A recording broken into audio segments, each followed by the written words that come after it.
وانشق البحار. بسم الله الرحمن الرحيم. إن الحمد لله نحمده ونستعينه ونستغفره ونعوذ بالله من شرور أنفسنا ومن سيئات أعمالنا. من يهده الله فلا مضل له ومن يضلل فلا هادي له. وأشهد أن لا إله إلا الله وحده لا شريك له. وأشهد أن محمدا عبده ورسوله. أما بعد. Insyaallah kita akan mempelajari tentang akidah Ahlussunnah wal Jamaah dari kitab yang ditulis oleh Imam Ahli Sunnah wal Jamaah, yaitu Imam Ahmad bin Hanbal, yaitu kitab beliau Ushulus Sunnah.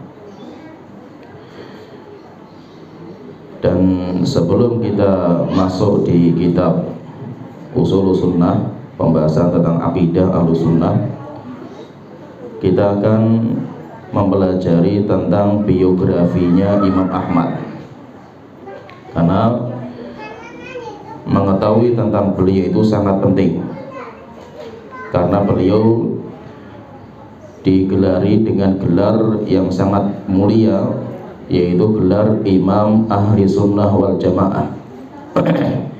Imamnya Ahlussunnah wal Jamaah di dalam masalah akidah. Dan banyak para ulama, walaupun mereka itu mazhabnya bukan mazhab Hambali, ulama-ulama yang bermadzhab Syafi'i, yang bermadzhab Hanafi, yang bermadzhab Maliki, banyak di antara mereka yang mengatakan kami dalam masalah fikih kami bermadzhab Maliki, tapi dalam masalah akidah kami mengikuti akidahnya Imam Ahmad. Yaitu Imam Ahmad itu terkenal sekali sebagai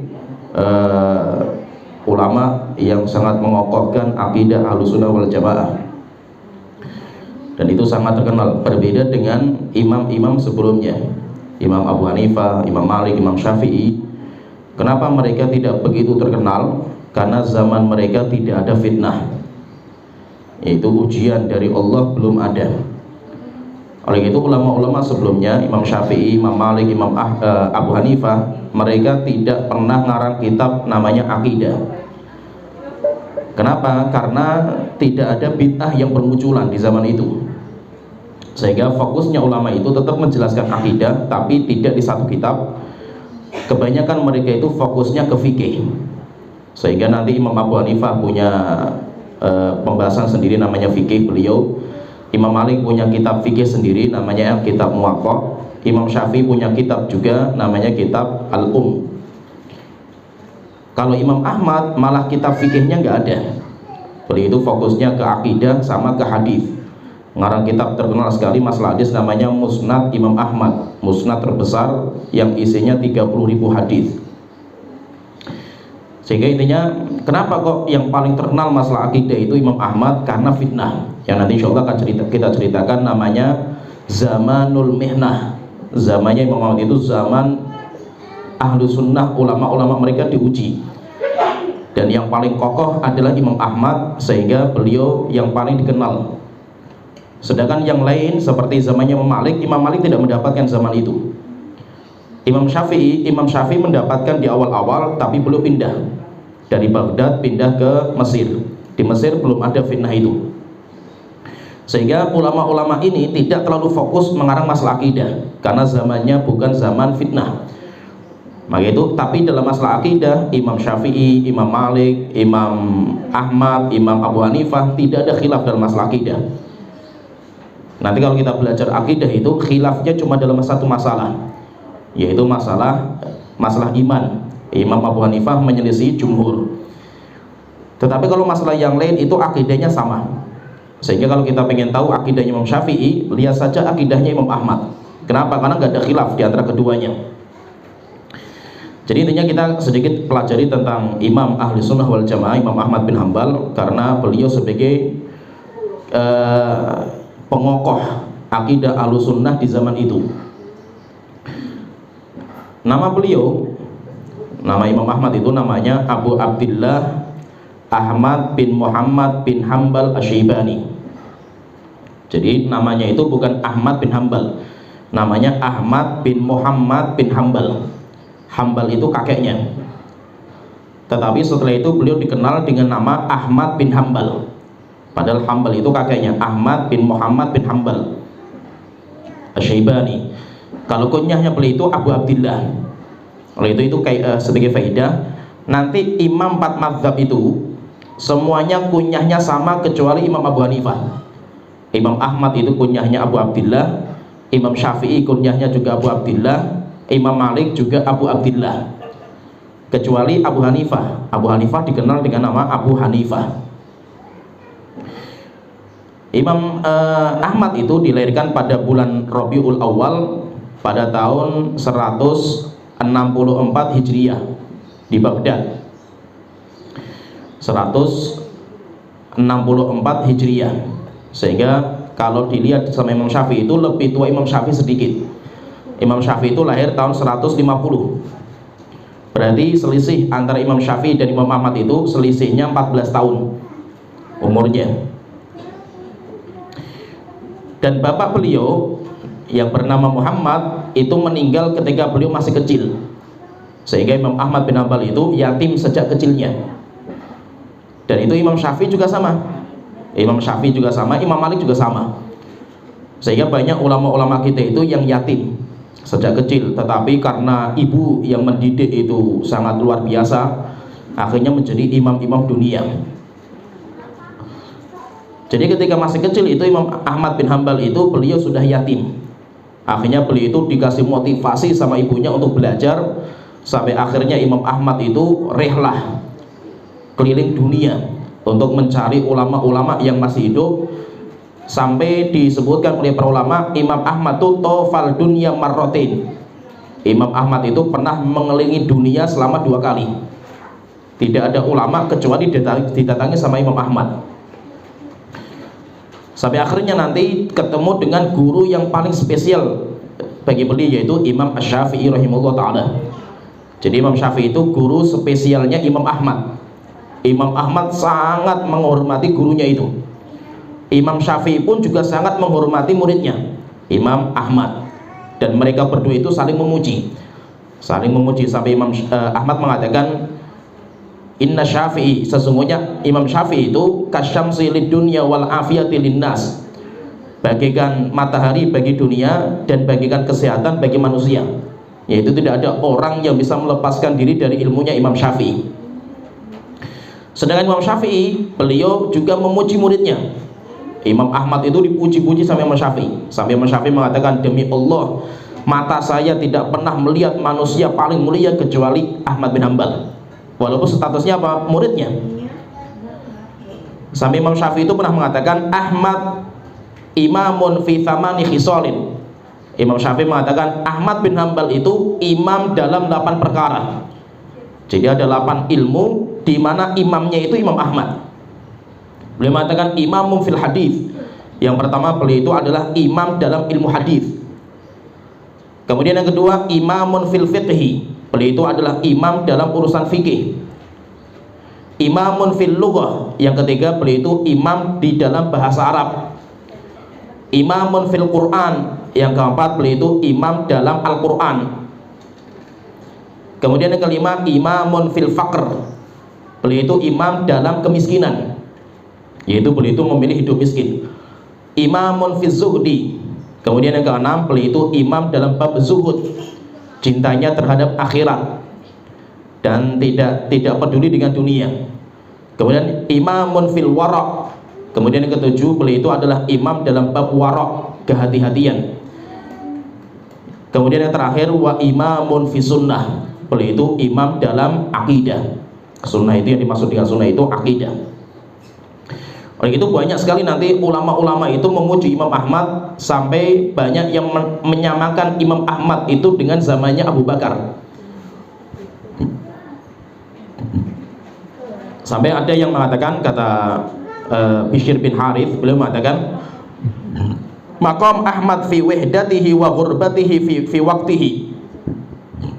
Kedudukan Imam Ahmad ketika beliau itu sendirian untuk memegang sunnah Rasulullah, akidah beliau, akidah Islam, dan asingnya sampai beliau keluar masuk penjara diuji. Beliau mengatakan mithlu mihnati Abi Bakar As-Siddiq, itu layaknya seperti zamannya Abu Bakar.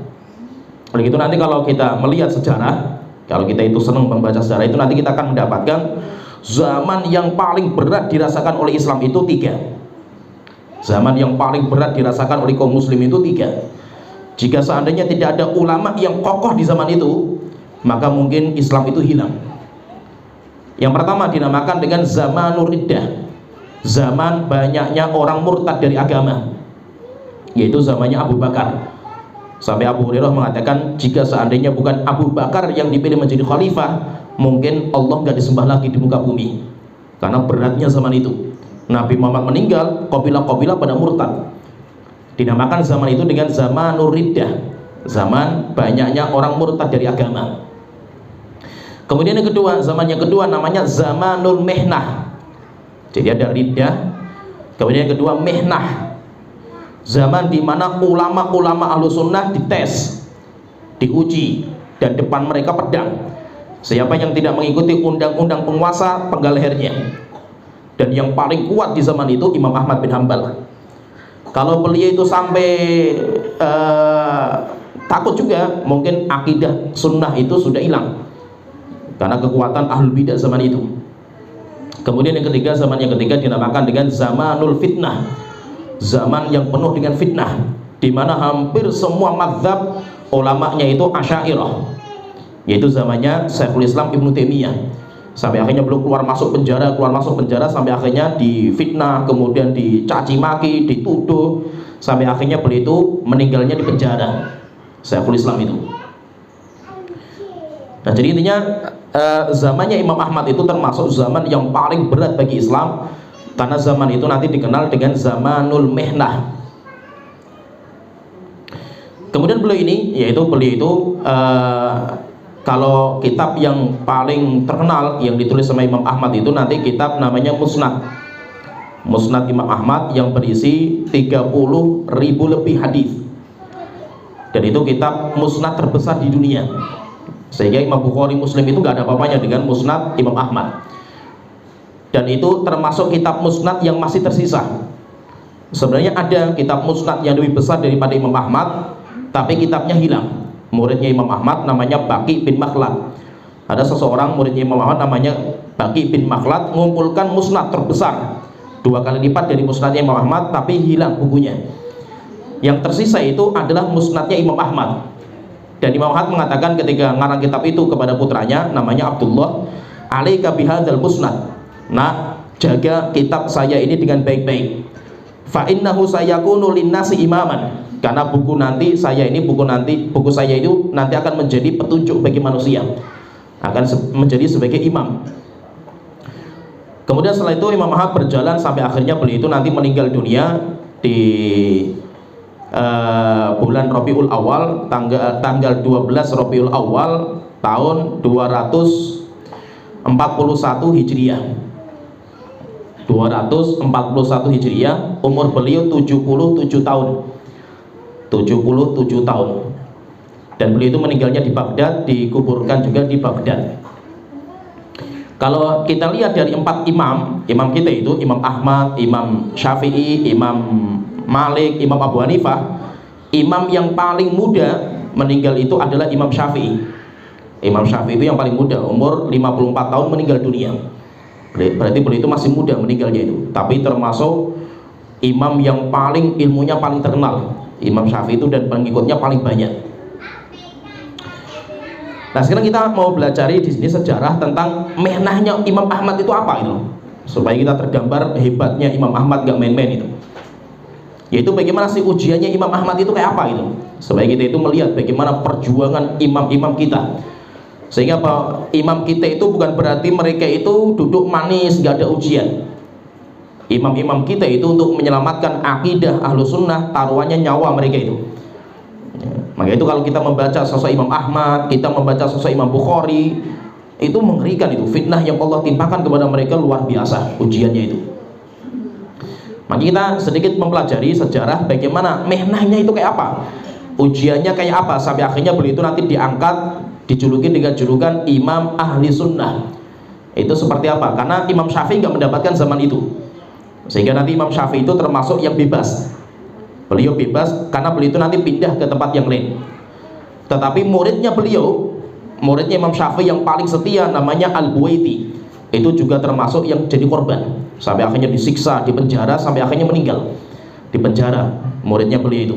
Tapi kalau Imam Syafi'i pindahnya ke Mesir. Jadi intinya, mulainya dari mana fitnah ini? Intinya perlu kita pahami akidah Ahlussunnah wal Jamaah. Itu nanti ada poin-poin nanti akidah Ahlussunnah yang nanti insya Allah kita akan masuk di kitab Ushul Sunnah. Nah, di antara poin akidah Ahlussunnah itu, Ahlussunnah meyakini tentang firman-Nya Allah Ta'ala. Ahlussunnah meyakini bahwasanya Allah itu, Al-Quran itu kalamullah ghairu makhluk.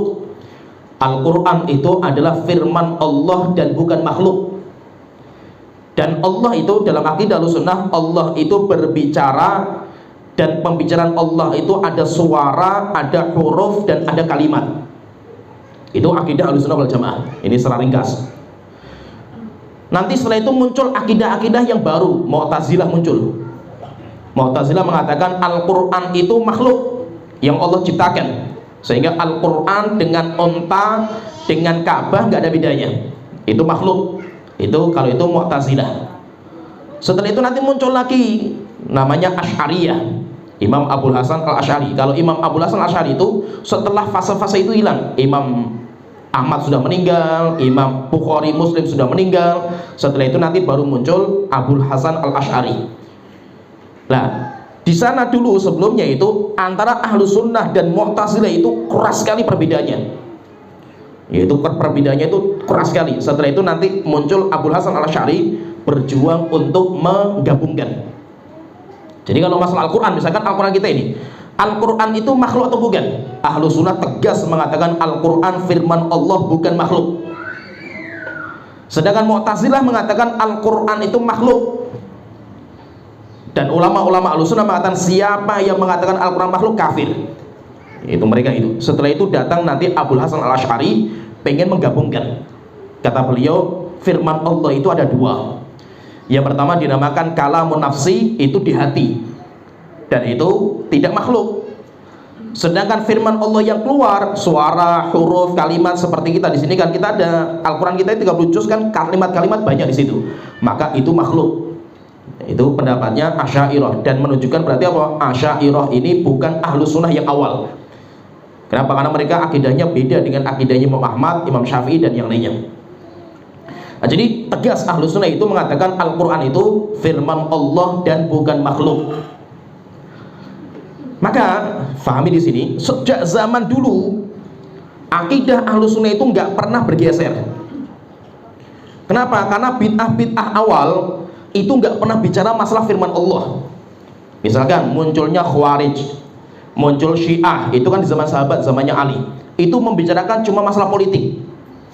Setelah itu nanti di akhir sahabat muncul lagi pembahasan tentang masalah takdir, pengingkar takdir ada. Kemudian berjalan lagi bicara tentang orang yang berbuat dosa itu di neraka kekal atau tidak. Tidak ada kelompok yang bicara masalah Al-Quran. Al-Quran itu firman Allah atau tidak, makhluk atau bukan, itu nggak ada pembicaraan. Sampai akhirnya muncul Jahmiyah, kelompok namanya Jahmiyah. Kemudian mereka mengatakan Al-Quran itu makhluk. Kemudian dikuatkan lagi sama Mu'tazilah. Maka orang yang pertama kali menggemborkan masalah Al-Quran makhluk itu namanya Bishr Al-Mirrizi. Ini saya sebutkan secara biar paham nanti kita alurnya itu kemana ini pemahaman, sampai akhirnya nanti ujian yang dirasakan Imam Ahmad itu kayak apa. Jadi ada orang namanya Bishr Al-Mirrizi. Bishr Al-Mirrizi ini akidahnya Jahmiyah. Akidahnya Jahmiyah, dan dia yang menggembor-gemborkan Al-Quran itu makhluk. Setelah itu akidahnya diikuti sama Mu'tazilah. Nah, ketika orang ini muncul, Bishr Al-Mirrizi ini, Bishr Al-Mirrizi itu bapaknya Yahudi. Bapak dia itu orang Yahudi. Kemudian mengatakan seperti itu, masuk Islam, kemudian mengatakan seperti itu, akhirnya membuat kerusakan dalam Islam dia itu. Di zaman itu ketahuan, yaitu sampai kabarnya itu kepada Harun Ar-Rasyid. Ada khalifah yang sangat adil namanya Harun ar-Rasyid. Harun ar-Rasyid ketika mendengar ada orang yang mengatakan Al-Quran makhluk, mengancam dia itu, yaitu kalau saya ketemu orang ini akan saya cincang orang ini, kata Harun ar-Rasyid.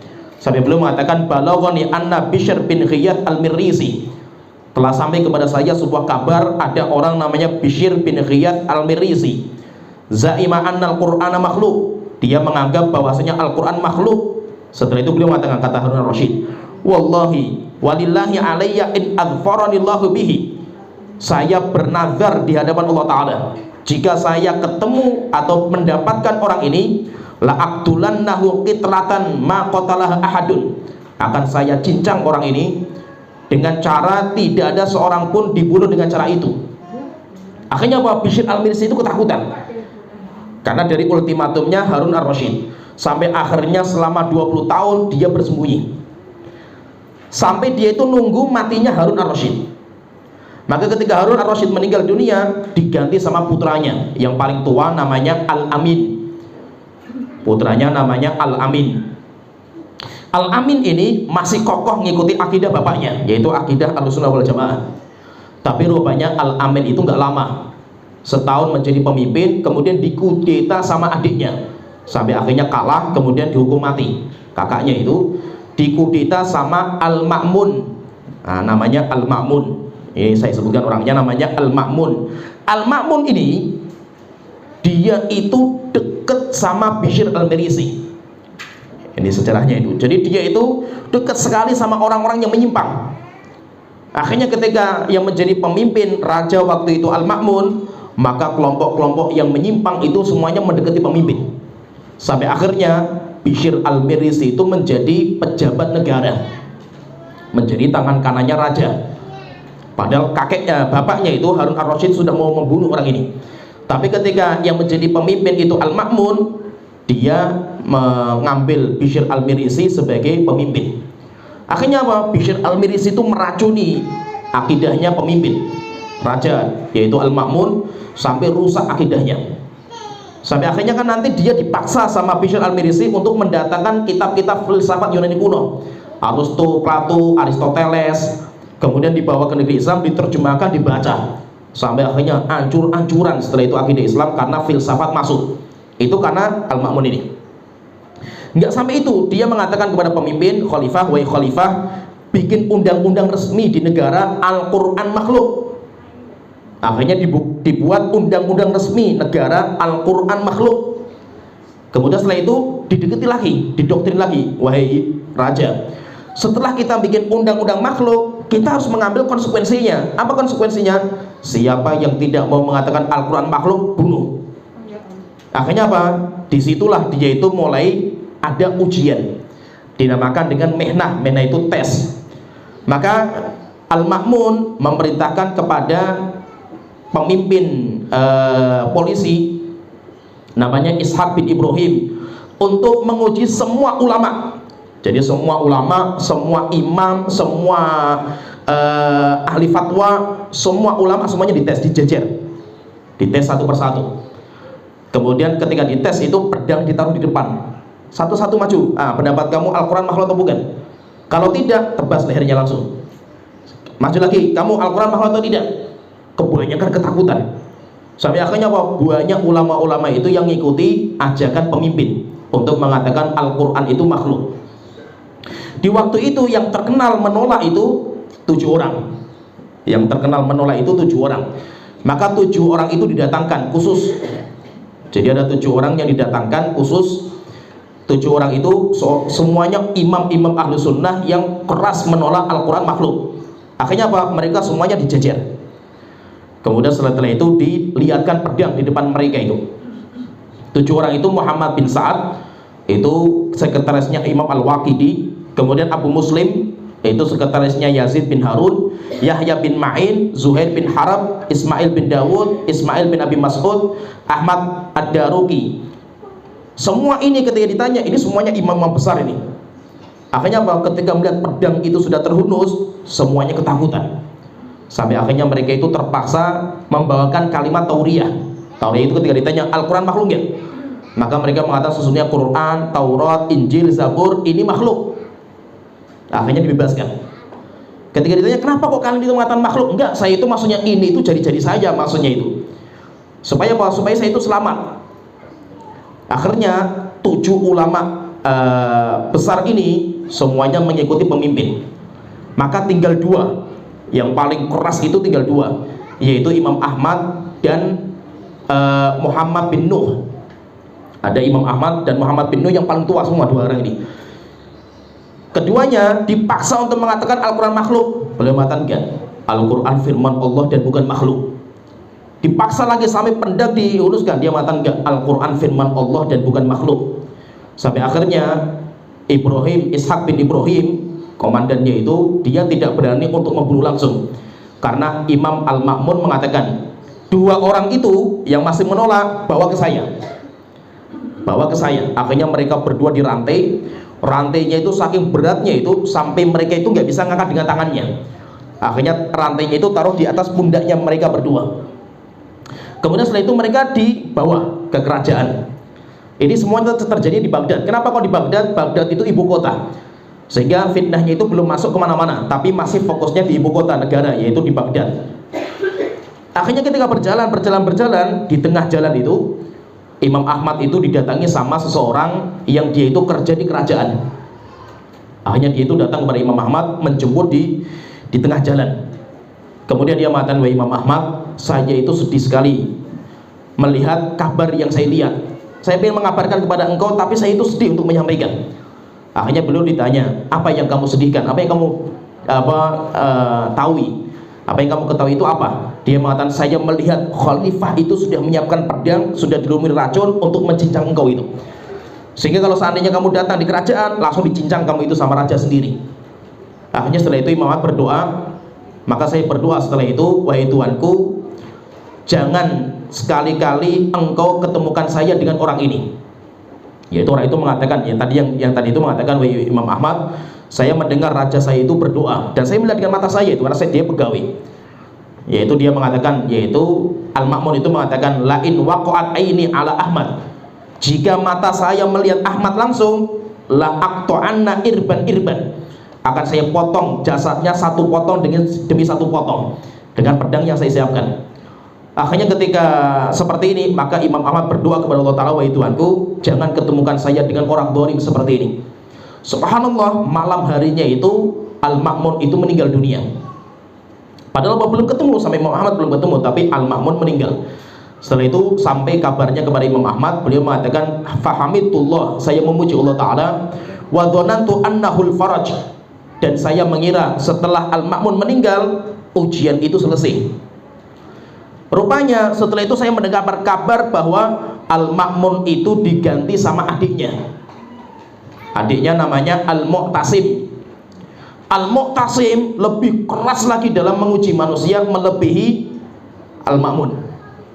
Akhirnya apa? Imam Ahmad dan Imam Muhammad bin Nuh di penjara, masukkan penjara, lama sekali di penjara, sampai akhirnya Bishr al-Mirisi meninggal dunia. Bishr al-Mirisi meninggal dunia. Ketika mati orang ini, tidak ada seorang satupun dari ulama yang mendatangi jenazahnya dan mengiringi jenazahnya. Sehingga mendatangi itu para pelaku dosa dan maksiat. Sedangkan ulama-ulama Islam gak ada yang mendatangi, kecuali 1 orang yang mendatangi. Ada 1 orang yang ikut jenazah. Ketika selesai, diprotes sama teman-temannya, kenapa kamu mendatangi orang yang menyimpang seperti itu?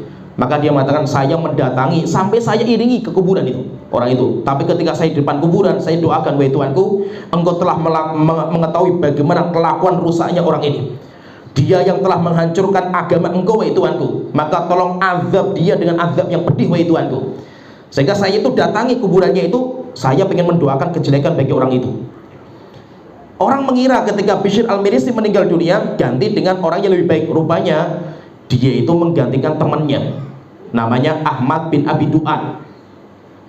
Ahmad bin Abi Du'ad itu karakternya sama dengan Bishr al-Mirisi, bahkan lebih ngeri lagi. Akhirnya zamannya Al-Mu'tasim yang menjadi pejabat negara, tangan kanannya raja itu Ahmad bin Abi Du'ad namanya. Akhirnya dia itu sering sekali menguji orang, sampai akhirnya nanti banyak yang dibunuh. Para ulama itu banyak disembelih sama beliau, sama Ahmad bin Abi Du'ad ini. Termasuk yang saya sebutkan tadi, Imam Al-Buwaiti. Imam Al-Buwaiti itu murid seniornya Imam Syafi'i. dipenjara, disiksa setiap hari sampai akhirnya meninggal beliau itu. Demikian juga Nu'aim bin Hammad juga dibunuh juga sama beliau. Banyak nanti ulama-ulama Ahlussunnah yang disembelih dibunuh sama Ahmad bin Abi Duat ini. Sampai akhirnya beliau ini ingat, yaitu Ahmad bin Abi Duat itu ingat dengan seorang imam besar ahli sunnah yang dipenjara, namanya Ahmad bin Hambal. Akhirnya bilang, wahai imam, wahai raja, khalifah, ada orang yang dipenjara yang masih mengatakan Al-Quran bukan makhluk, namanya Ahmad bin Hambal. Akhirnya Mu'tasim mengatakan, bawa ke sini dia. Akhirnya dikeluarkan. Dalam perjalanan itu Muhammad bin Nuh meninggal dunia, yaitu salah satu imam Ahlussunnah yang masih tegar di atas itu, meninggal di pertengahan jalan. Berarti apa? Tinggal satu ulama tok yang masih kuat, yang terkenal itu ulama yang masih kuat mempertahankan itu, tinggal satu, yaitu Imam Ahmad. Nanti ada juga ulama yang berikutnya yang bisa membungkam pemimpin, dan itu yang terakhir nanti itu. Jadi Imam Ahmad ini yang paling kuat sampai akhirnya di hadapan penguasa. Imam Ahmad itu sudah tua, jenggotnya sudah putih. Kemudian beliau itu juga pas itu waktu itu di bulan Ramadan, beliau tidak mau membatalkan puasa, dan beliau pun yaitu berhari-hari beliau itu dipenjara di bawah tanah, dan beliau tidak mendapatkan air sama sekali. Akhirnya ketika di hadapan, sampai akhirnya apa? Imam Ahmad itu mengatakan, wahai raja, tolong kumpulkan semua ulama-ulama kalian itu. Saya ingin diskusi dengan mereka. Kenapa kok kalian itu menguji kita dengan ujian seperti ini? Sampai akhirnya diskusi. Ada Ahmad bin Abi Duat, semua ulama-ulama mereka diundang. Diskusi sampai Imam Ahmad sampai 3 hari, nggak selesai. 3 hari semuanya kalah mereka itu dengan hujahnya Imam Ahmad. Akhirnya apa? Khalifah diracuni juga sama Ahmad bin Abi Duat. Wahai Khalifah, ini orang sudah kafir Ahmad bin Hanbal ini. Bagaimana caranya? Nggak usah diskusi lagi itu. Caranya sikat saja dia itu. Akhirnya setelah itu Khalifah mengikuti pendapatnya Ahmad bin Abi Duat. Akhirnya dipanggil Al-Guju. Al-Guju ini orang-orang besar-besar bawa cambuk. Imam Ahmad dirantai, dia sedang puasa pas 17 Ramadan waktu itu, ditaruh di atas kursi suruh berdiri. Setelah itu Imam Ahmad dicambuk. Kemudian mengatakan, wahai Ahmad, tolong ikuti ucapan saya, Al-Quran itu makhluk. Maka Imam Ahmad mengatakan, wahai Khalifah, tolong datangkan saya satu ayat atau satu hadis yang menyebutkan Al-Quran makhluk, akan saya ikuti itu. Akhirnya buat dicambuk, sekali cambukan jatuh pingsan Imam Ahmad itu. Setelah itu disiram, diberikan lagi itu. Setelah itu katakan, wahai Imam Ahmad, tolong katakan sekali Al-Quran itu makhluk itu. Yaitu maksudnya Khalifah itu juga kasihan melihat Ahmad bin Hanbal yang sudah tua itu. Imam Ahmad hanya mengatakan, tunjukkan satu ayat atau hadis yang mengatakan itu, akan saya ikuti. Dicambuk lagi sampai jatuh lagi. Sampai berapa dicambuk? Ada yang mengatakan sampai 6 kali, ada yang mengatakan 12 kali cambukan. Sampai terakhir itu Imam Ahmad sudah nggak bisa berdiri. Kenapa? Saking parahnya cambukan sehingga setiap berdiri jatuh. Didirikan lagi jatuh, sudah nggak bisa lagi berdiri. Akhirnya apa? Rajanya itu kasihan. Al-Mu'tasim itu kasihan melihat Imam Ahmad seperti itu, sudah tua.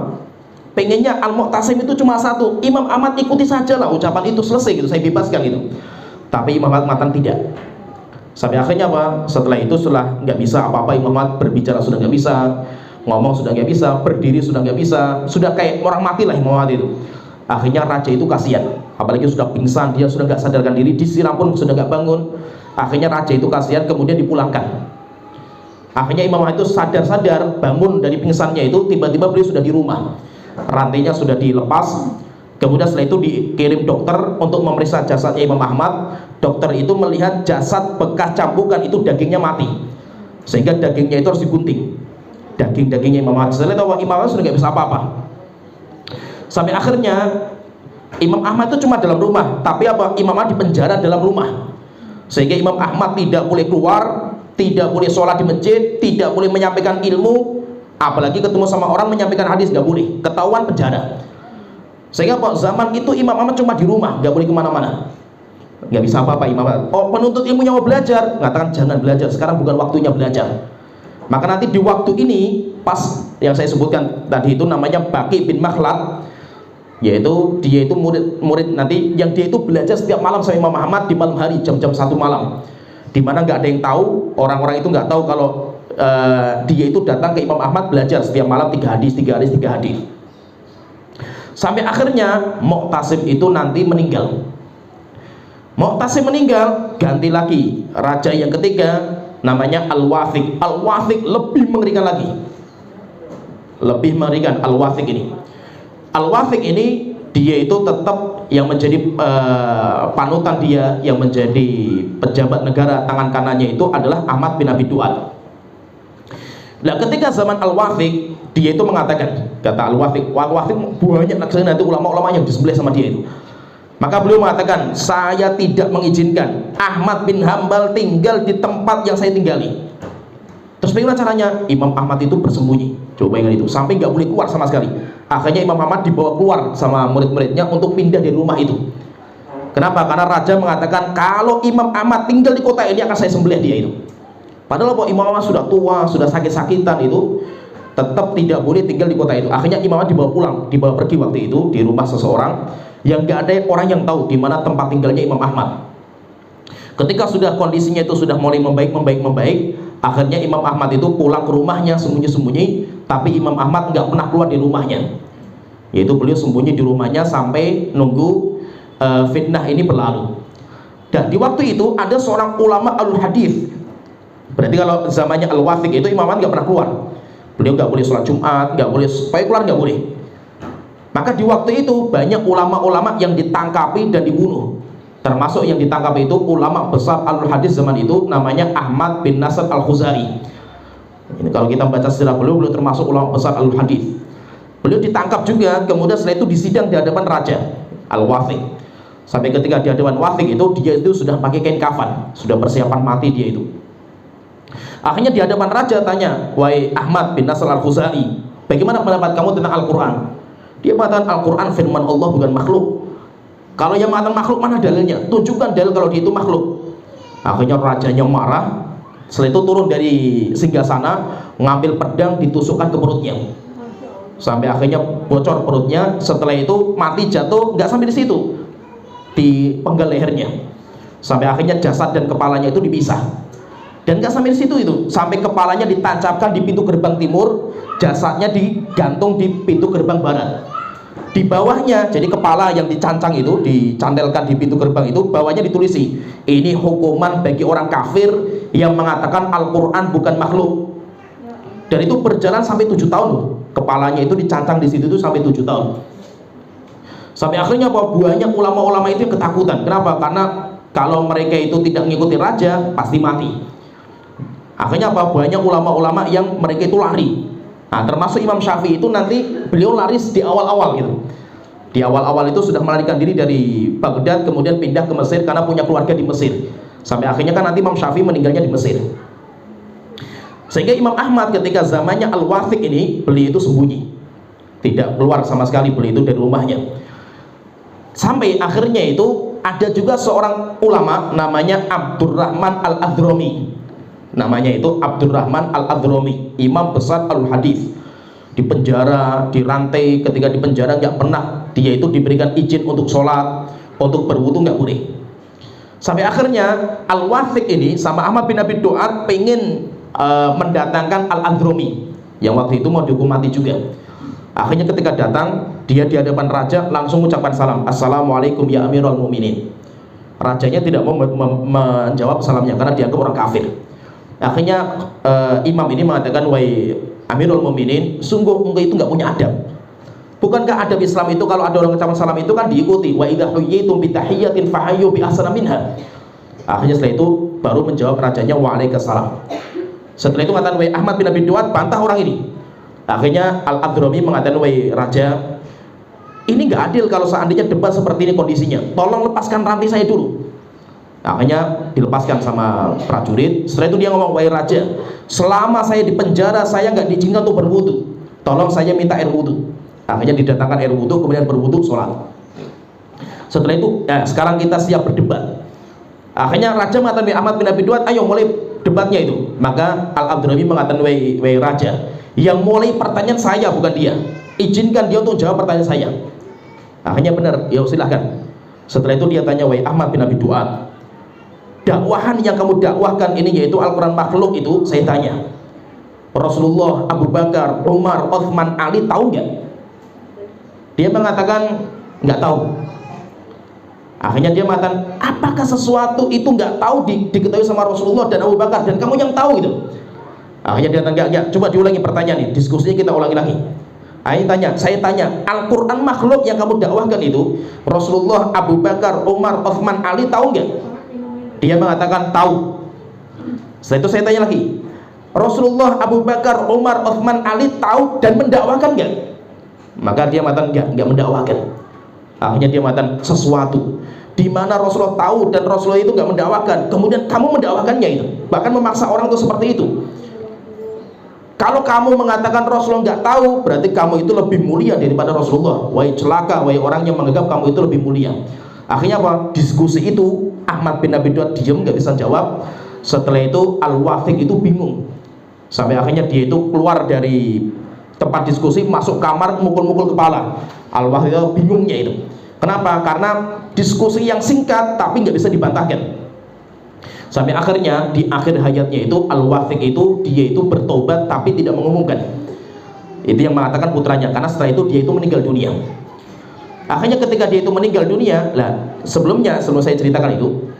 Jadi ketika zamannya Al-Wathiq itu, Imam Ahmad itu pernah didatangi sama para penuntut ilmu. Jumlahnya banyak sekali. Mereka bertanya, "Wahai Imam Ahmad, bagaimana pendapat engkau tentang Al-Quran, makhluk atau bukan?" Maka dia mengatakan bukan.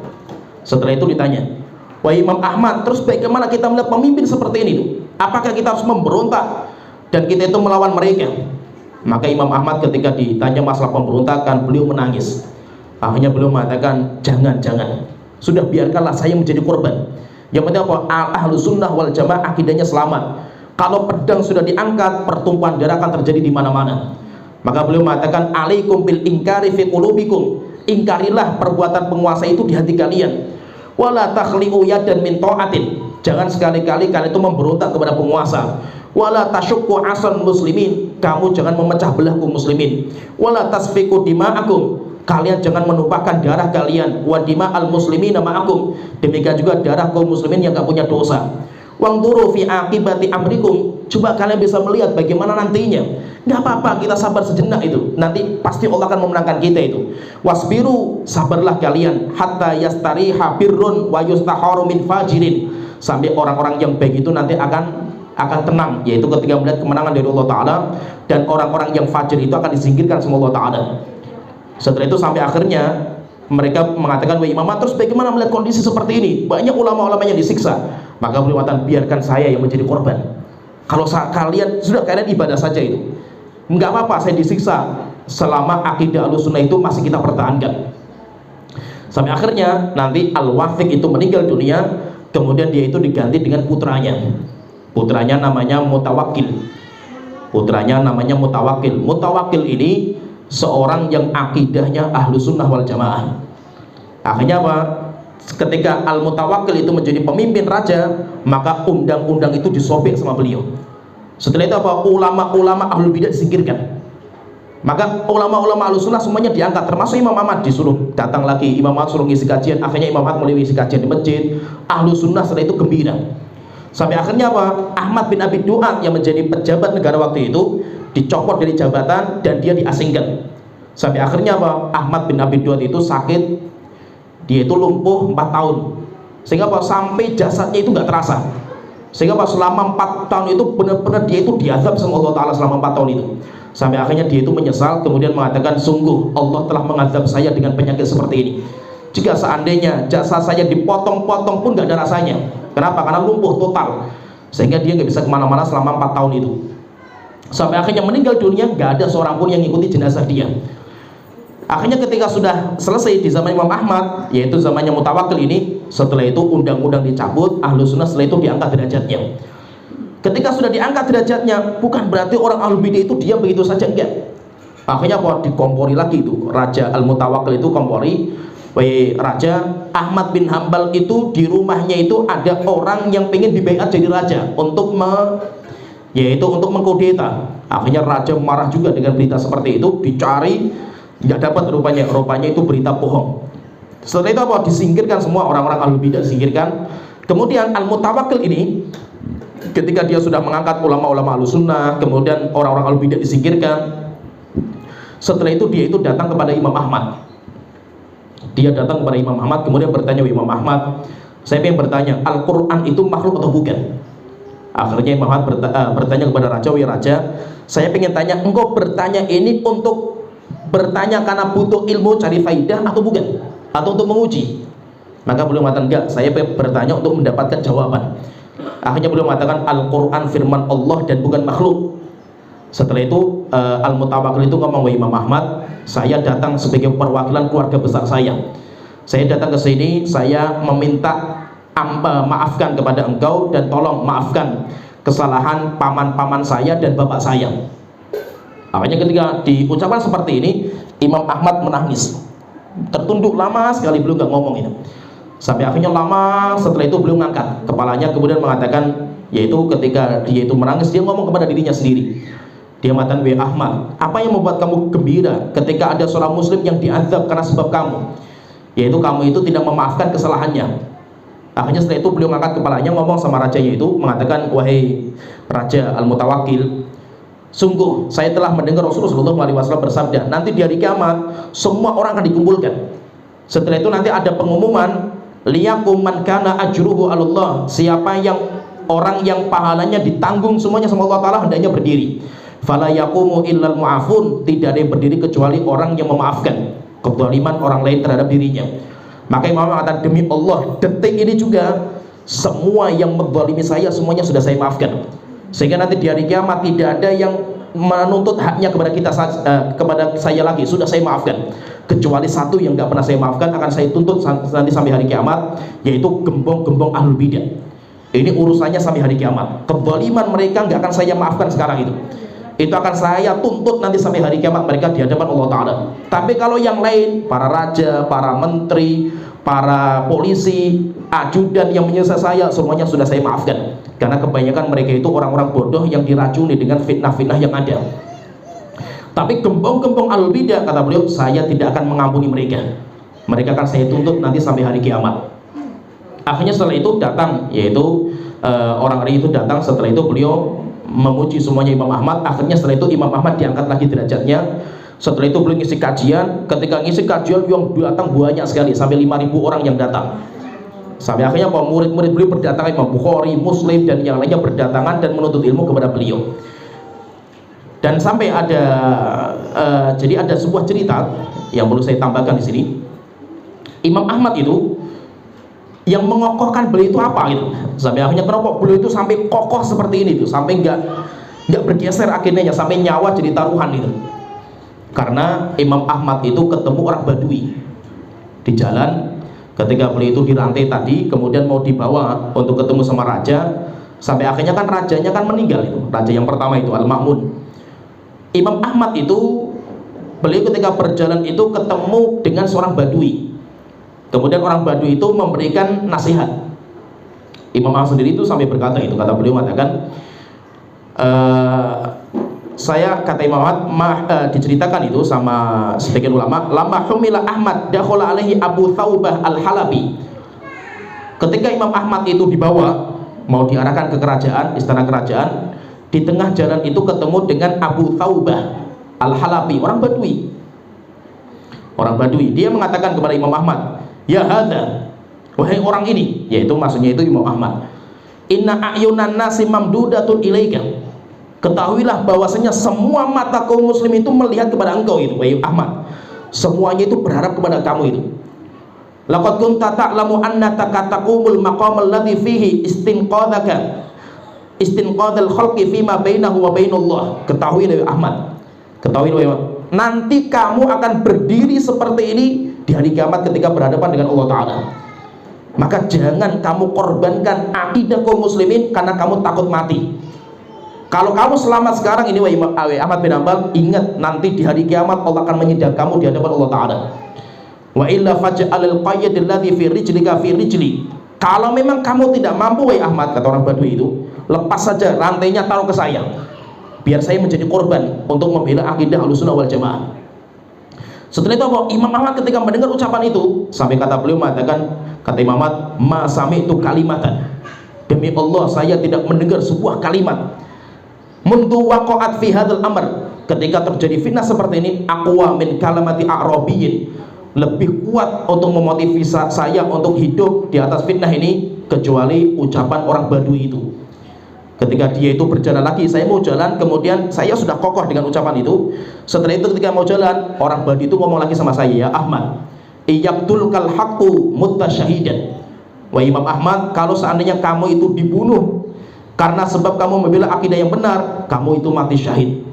Wa in ishta hamidan, dan kalau kamu nanti masih bisa hidup, hidup kamu itu akan mulia. Faqawi qalbaka, maka kuatkan tekad kamu untuk membela akidah Ahlussunnah wal Jamaah. Sampai akhirnya Imam Ahmad setelah itu kokoh, akhirnya beliau tidak peduli dengan fitnah yang ada. Sampai akhirnya beliau dicampur, sampai akhirnya beliau pun juga dilarang untuk isi kajian, sampai beliau tidak boleh sholat. Bahkan zaman itu yang menjadi imam masjid semuanya ahlul bidah. Bayangkan imam masjid, muadzin, kemudian pengajar agama, orang yang khutbah, apalagi ulama yang menyampaikan semuanya harus mengikuti akidah Al-Quran makhluk. Yang tidak mengikuti akidah makhluk, maka semuanya dipenggal lehernya.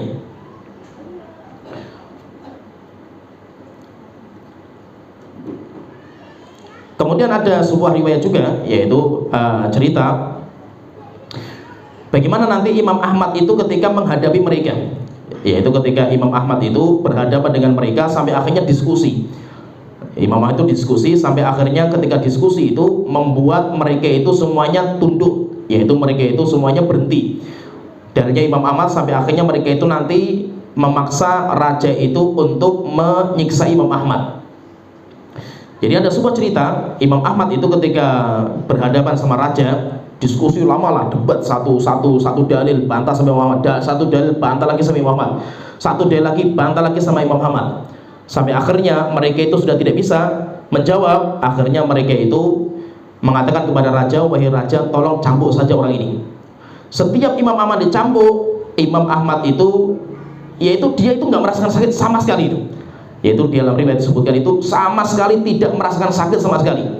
Yang beliau pikirkan itu bagaimana kaum muslimin, apakah mereka itu mengikuti ucapan raja atau tidak. Sehingga bahwa Imam Ahmad itu hanya mikir bagaimana akidah kaum muslimin, bagaimana akidah kaum muslimin. Kalau dirinya disiksa, dirinya dihabisi, itu beliau nggak peduli sama sekali, dan beliau nggak merasakan sakit sama sekali. Sampai akhirnya beliau itu ketika sudah dibebaskan, beliau dikasih hadiah sama raja, yaitu Mutawakil. Beliau tidak mau enggak. Sampai akhirnya ketika dikasih hadiah nggak mau, akhirnya dikirim hadiah secara sembunyi-sembunyi. Akhirnya ketika hadiah sampai, itu pun beliau wakafkan semuanya, sodakokan semuanya, karena beliau tidak mau sedikit pun hadiah dari raja. Kenapa? Karena beliau itu dalam menghadapi ujian itu tidak mengharapkan pahala dunia sama sekali. Dan itulah kehidupan dunia. Banyak sekali kalau kita mau cerita itu, banyak, silakan nanti dibuka ceritanya. Insya Allah lebih lengkap, banyak cerita-cerita Imam Ahmad itu, Masya Allah. Maka wajar kalau seandainya Imam Ahmad itu dijadikan sebagai Imam Ahlussunnah wal Jamaah karena kehebatan beliau membela akidah Ahlussunnah wal Jamaah. Dan itulah kehidupan dunia. Jadi kalau kita lihat itu, Masya Allah, itu imam-imam kita itu, mereka itu difitnah, mereka dicela, mereka bahkan disiksa, bahkan terkadang mereka sampai mati. Semua ulama kita merasakan. Imam Abu Hanifah, coba baca sejarahnya itu. Imam Abu Hanifah itu kan matinya disiksa di penjara. Sebab kenapa? Karena beliau itu nggak mau dijadikan sebagai pejabat negara. Akhirnya dicambuk, disiksa, sampai akhirnya pulang meninggal. Imam Syafi'i pun pernah mau dihukum mati itu ketika beliau itu di Yaman.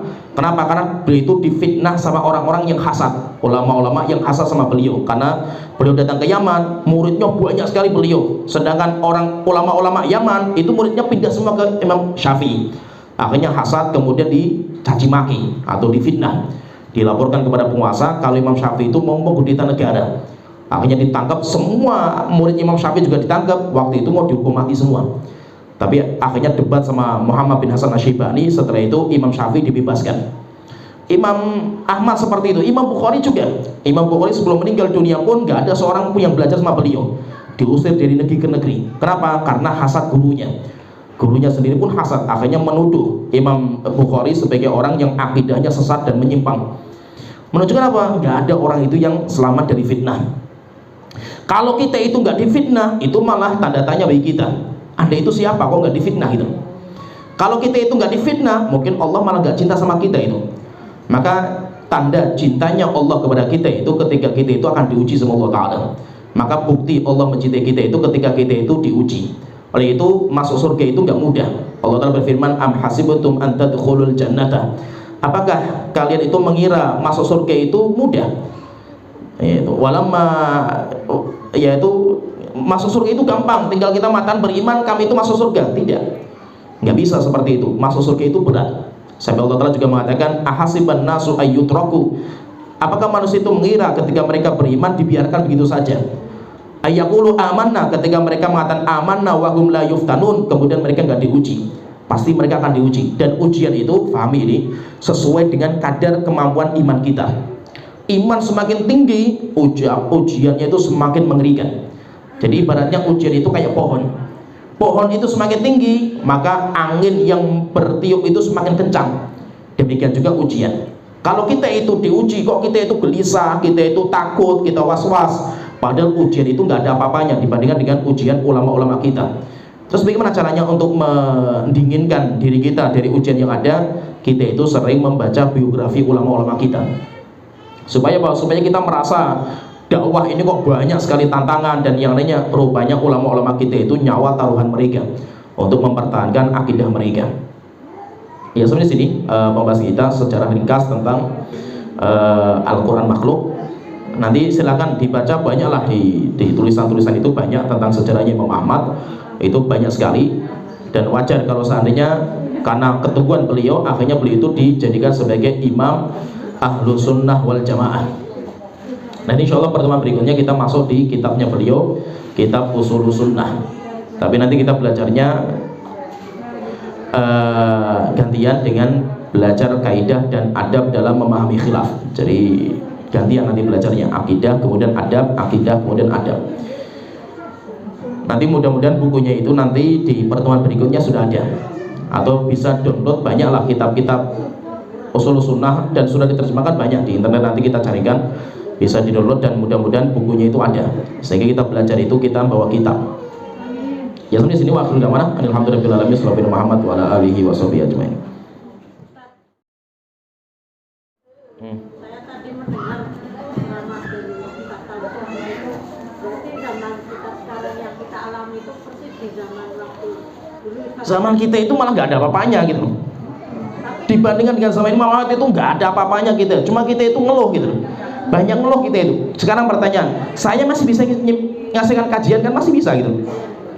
Saya masih punya pondok, bisa berdiri, sekolah masih bisa berdiri, kita berjenggot masih boleh kan gitu. Perempuan bercadar pun masih gak ada masalah kan gitu.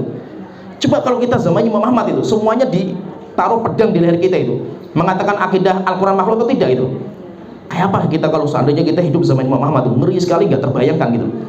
Tapi kalau kita biarkan ini, nanti lama-lama juga kita akan mengalami yang begitu. Yang penting kita itu yakin saja kita masih punya Allah Ta'ala.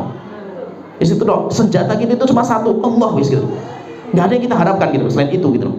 Maka apa? Kita melihat dunia dan seisinya itu kerusakan, misalkan filsafat atau liberal, gabung sama komunis, gabung sama orang yang menyimpang, bersatu padu mengajarkan Islam misalkan, nggak ada masalah gitu. Yang penting kita masih punya Allah Ta'ala gitu. Ya, nggak ada masalah kalau seandainya kita itu harus mati lah gitu. Yang penting kita itu mati di atas akidah kita. Itu yang harapan kita seperti itu gitu. Yaitu ujian seberat apapun itu bagi kita nggak ada masalah. Yang penting kita itu mati di atas akidah Ahlussunnah wal Jamaah gitu. Berarti kita diam. Kita bukan diam, kita itu tetap berjuang untuk membela akidah kita sesuai dengan kemampuan kita masing-masing. Ada orang yang bisa menyampaikan akidah dengan cara dakwah seperti kita. Saya misalkan ceramah, ya saya akan ceramah menyampaikan kebenaran kan itu. Walaupun banyak rintangan, cacian, makian saya hadapi kan itu. Ada orang yang dia itu bisa memperjuangkan Islam dengan hartanya, ada yang bisa memperjuangkan Islam dengan waktunya. Dia mau mikir bagaimana supaya dakwah itu berkembang, dan yang lainnya sesuai dengan kemampuan kita masing-masing gitu. Tapi fahami, Allah tidak mewajibkan kita untuk merubah negara. Terus bagaimana negara kita? Bukan urusan kita itu. Siapa yang mewajibkan membebankan perubahan negara kepada kita itu? Kita nggak diwajibkan gitu. Wajibnya kita itu apa? Kita berdakwah, menyampaikan kebenaran, itu kewajiban kita itu. Urusan nanti gimana nantinya, serahkan kepada Allah Ta'ala, sehingga kita nggak usah takut, nggak usah khawatir gitu. Ya paham ya? Kalau seandainya kita mendengar misalkan komunis, liberal sekarang bersatu itu, sejak zaman dulu orang kafir itu bersatu mereka itu. Terus apa yang kita perlu khawatirkan kan itu? Banyak orang-orang itu ketika mendengar berita-berita tentang kondisi negara kita itu pada khawatir. Terus nanti gimana anak saya, dan wong kenapa kita tak khawatir nantinya gitu loh. Wong sekarang saja mungkin kita bisa mati, besok kan kita mati kan gitu. Yang penting apa, saya itu siapkan kalau seandainya memang saya itu harus mati dengan ujian seperti ini, saya itu meninggal di atas akidah saya. Ya, jadi itu yang harus kita kuatkan itu di situ. Bukan kita itu melihat bagaimana kondisi negara kita sampai akhirnya pusing kita itu. Kita pusingkan diri kita untuk mengamalkan semampu kita. Urusan hasilnya serahkan kepada Allah Ta'ala. Nabi Musa saja ketika zaman itu Fir'aun yang berkuasa, Nabi Musa nggak diperintahkan untuk menghancurkan Fir'aun, mengkudeta Fir'aun, enggak. Tugasnya apa? Nabi Musa disuruh menyampaikan kebenaran kepada Fir'aun. Terima tidaknya bukan urusan kamu ya Fir'aun, ya Musa kan gitu. Sehingga kewajiban kita itu menyampaikan ya, semampu kita. Tetap kita itu akan bela akidah Ahlussunnah wal Jamaah semampu kita sampai titik darah penghabisan. Walaupun teman-teman kita mencaci maki kita, menuduh kita sebagai orang sesat, kita nggak peduli. Kenapa? Karena kita masih punya Allah Ta'ala. Dan kita yang berharap, yang kita harapkan itu nanti di hadapan Allah kita itu akan disidang sama Allah Ta'ala. Kita itu akan disidang, dan persidangan Allah itu maha adil. Setiap permasalahan itu nanti akan ada sidangnya. Yang kita harapkan itu ketika kita disidang, kita itu selamat dalam sidang itu di hadapan Allah Ta'ala. Walaupun apa di dunia kita nggak selamat, nggak apa-apa gitu ya. Imam Ahmad kalau kita lihat kan kalah dia itu, habis-habisan Imam Ahmad kan itu. Apalagi Imam Bukhari, habis-habisan Imam Bukhari, sampai nggak ada murid satupun Imam Bukhari itu kan. Habis jamaah beliau bubar semua gitu. Tapi apakah Imam Bukhari itu kalah? Enggak. Imam Bukhari sampai sekarang namanya dikenal. Gurunya yang khas sama beliau Imam Yahya Ahmad bin Yahya Ad-Dhuhli, namanya nggak dikenal sama sekali. Imam Bukhari diangkat derajatnya sama Allah Ta'ala. Walaupun ketika di dunia ancur-ancuran Imam Bukhari itu, sampai beliau diusir dari negeri ke negeri lain, diusir lagi dari sana, diusir lagi sampai sana, sampai akhirnya beliau meninggal dunia. Nggak ada yang tahu jasadnya beliau kecuali muridnya Imam Muslim, itu pun jasadnya sudah kaku, jasad gurunya itu. Imam Bukhari di dunia kan hancur sehancur-hancurnya itu, tapi di hadapan Allah Imam Bukhari menang. Sehingga kita harapkan itu apa? Bukan di dunia yang kita pikirkan. Yang kita pikirkan itu bagaimana nanti kita di hadapan Allah Ta'ala kan gitu. Ya paham ya? Masalah negara, masalah kondisi Indonesia itu bukan tanggung jawab saya. Tanggung jawab saya itu yang penting saya itu bisa memperjuangkan Islam itu dengan apa. Maka yang penting apa? Kita berjuang semampu kita masing-masing kan. Wallah. Ya bukan sekarang, setiap ada waktu ya kita itu sedang di dunia itu semua ujian gitu. Dunia itu sedang ujian. Ketika Anda nggak diuji dengan seperti yang kita sebutkan Imam Ahmad, kita hidup di zaman yang tenang kayak Saudi misalkan sekarang itu, nyaman, tentram, orang ibadah tenang di sana itu, mereka itu sedang diuji. Jangan sampai kita itu menganggap ujian itu kalau nggak enak. Kalau misalkan saya dicaci maki, oh saya sedang diuji. Tapi kalau saya dipuji-puji, saya sedang mendapatkan kenikmatan. Ujian itu juga ujian gitu. Ketika saya sakit, saya diuji. Ketika saya sehat, saya sedang mendapatkan kenikmatan. Kesehatan itu juga ujian juga itu. Maka setiap kita masih hidup, itu pasti kita sedang diuji sama Allah Ta'ala. Bukan hanya ketika sedang sempit saja kita itu ketika diuji, enggak. Semua itu adalah ujian. Maka kita diuji, ulama-ulama kita juga diuji. Semua orang diuji sama Allah Ta'ala itu. Islam itu akan dijaga sama Allah Ta'ala. Itu yang perlu kita pahami. Yang menjaga Islam bukan kita. Kalau seandainya yang menjaga Islam itu diserahkan kepada kita, sudah hancur sejak Rasulullah meninggal dunia gitu. Tapi yang menjaga Islam itu kenapa sampai sekarang masih kuat? Allah yang menjaga, bukan kita yang menjaga. Nggak usah, nggak perlu khawatir. Kalau kita punya anak keturunan itu, wes kita itu bertakwa saja. Wal yakhshal ladzina law taraku min khalfihim dzurriyyatan dhi'afan khafu 'alaihi falyattaqullah. Hendaknya orang-orang yang dia itu punya anak keturunan yang takut nanti anaknya akan dimangsa sama orang-orang yang zalim. Bagaimana caranya? Bertakwa kepada Allah Ta'ala. Biarkan nanti Allah yang akan menjaga anak-anak kita gitu. Saya penting apa? Saya bertakwa. Tujuannya itu apa? Supaya anak saya itu nanti dijaga sama Allah Ta'ala. Sehingga saya meninggal dunia, anak saya itu masih dijaga sama Allah Ta'ala. Biarkan Allah yang menjaga, bukan kita yang menjaga gitu. Wallahu a'lam. Ya.